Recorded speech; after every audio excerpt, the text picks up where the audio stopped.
guys, today I'm going to show you how to make protein cookies.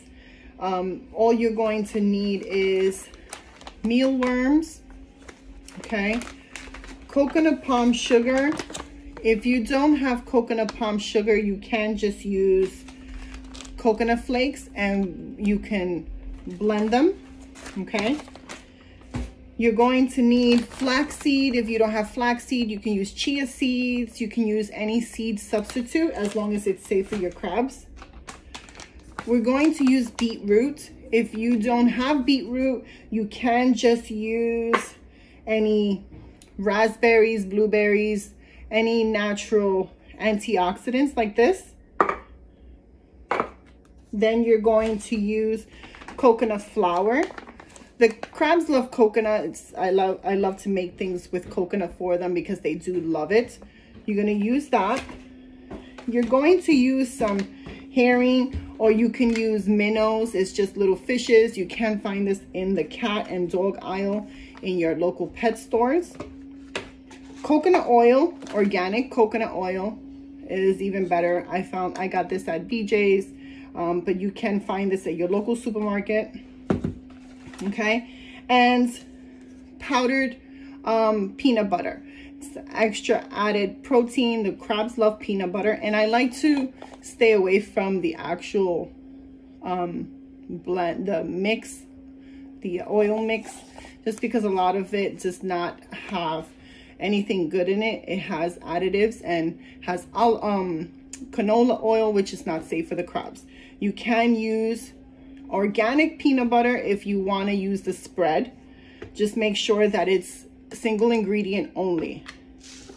And then I'm just going to use old-fashioned oats.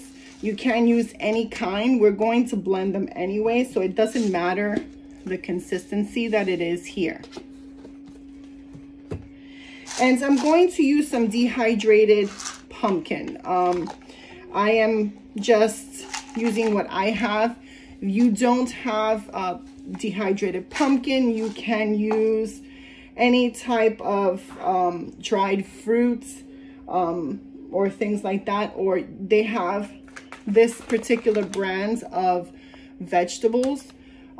This is just the mealworm. They have mixed vegetables and also fruits, so you can use that instead because it does have vegetables. I'm just trying to you know, put together a little bit of every food group inside this cookie.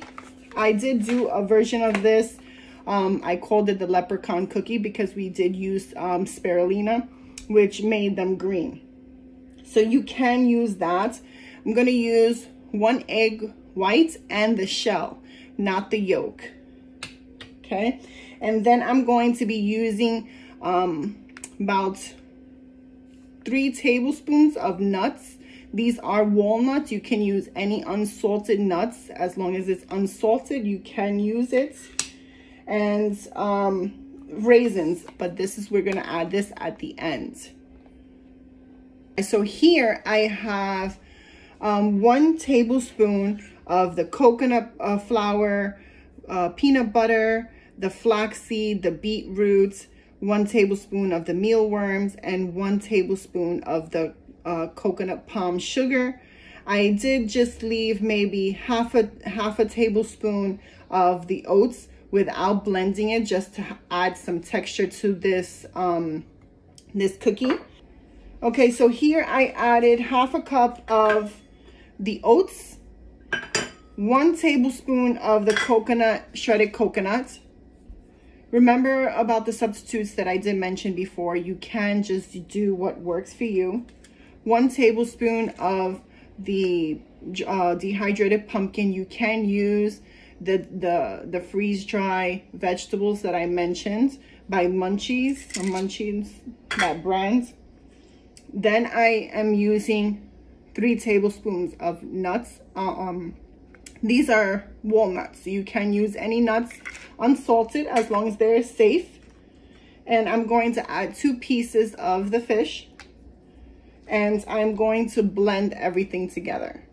Okay, so now I'm going to add just a little bit of the blueberry juices. And I'm going to add I crushed some blueberries, the ones that I showed you guys. I'm just going to, this is just for color, of course, added nutrition, because they're getting fruits, vegetables, calcium, protein, heavy protein. Now, see the consistency that we have here? This is what we want. We don't want to over add too many liquids, because this is what we want. We want to be able to take them and bunch them up into a ball. Okay, so I did little cookie shapes, also did little dollops. It is a messy job. All I did was add one raisin to the center of these little dollops, and you can make them in any shape you want. It's not as easy as it looks, just because it does break apart, but you can do them like this and place them on a cookie sheet, or make small little dollops like this. Whatever works for you. The crabs, like I have the other cookies that I have, and the crabs love it, which is my leprechaun cookies. So you just make as many as the batch makes. For me, it made about 25-30 cookies.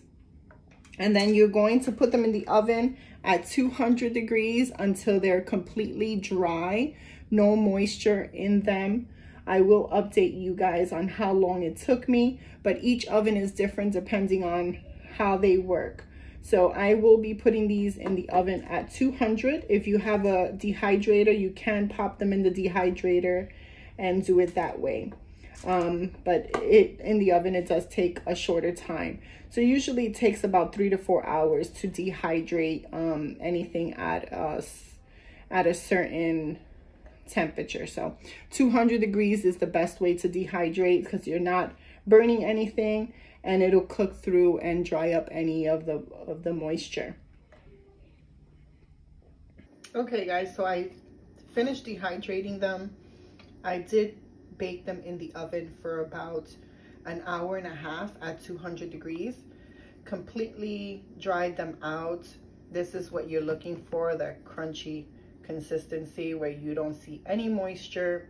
That is considered dehydration.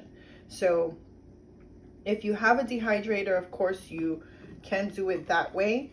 I just did it in the oven. You can put these inside a mason jar, Ziploc bag, or even an airtight container. They will store for months up to a year. My last batch actually was gone before 6 months, so and I did a pretty big batch.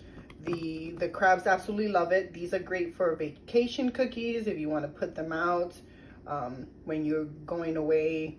Of course you need your other foods and staples, but this is just a nice treat right along with everything else all in one. Hope you guys enjoy the video. If you haven't already, please like this video and subscribe to my channel. Something will never